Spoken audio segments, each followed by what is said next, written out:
alternative expression is sigma squared equal to, so the variance for ungrouped data is 1 over n, and we are summing up from I equal to 1 up to the number of deviations n. We are summing up the squared deviations xi minus mu squared. This is the formula that we have. And expanding this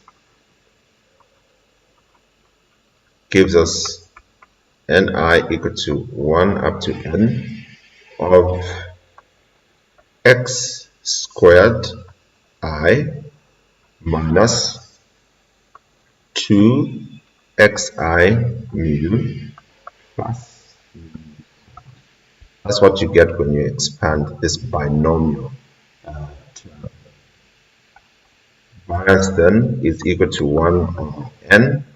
Spreading the summation sign across each term, we have the summation of I equal to 1 up to n of the first term xi squared minus, we could pull out the constants here to be 2 mu. So the issue with the constants is the constants have nothing on the summation. What is being summed up is everything with a subscript I. If it does not have a subscript I, then it does not fall in possible summation. So I equal to 1 up to n of xi, this is the only term remaining, plus, imagine summing up nothing, summing up 1. I is equal to 1 here. What this then is 1 over n. Now, before I even write this, we do know that the mean mu, we know mu is equal to 1 over n summation of xi. This is the mean for ungrouped data. So this implies that summation of xi from 1 up to n is equal to n times mu. So now we can use this in our expression 1 over n, so 1 divided by n, open brackets. The first term is a summation of the square of xi from I equal to 1 up to n, as is there, less of 2 mu. Summation of xi is equal to n mu.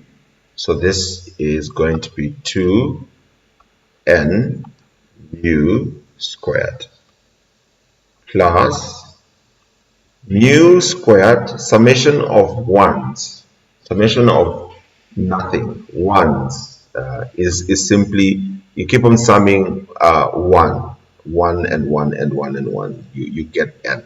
So that is n. So that is, to have a similar expression, I can write this as mu squared n. So these are now two like terms, and then finally 1 over n, open square brackets,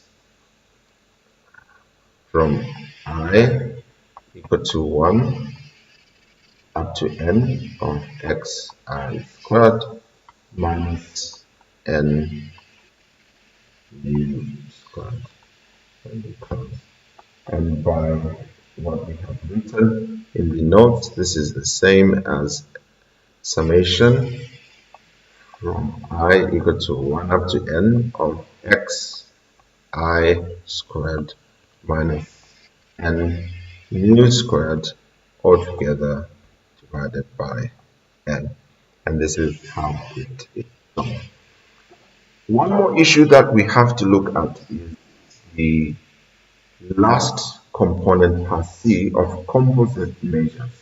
In the measure of spread, as a composite measure, we are going to introduce what we now call a coefficient of skew.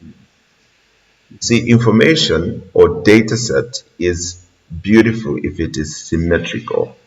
Symmetry simply means we are dealing with um, symmetry simply means we are dealing with a data set that is very equal when divided into two parts.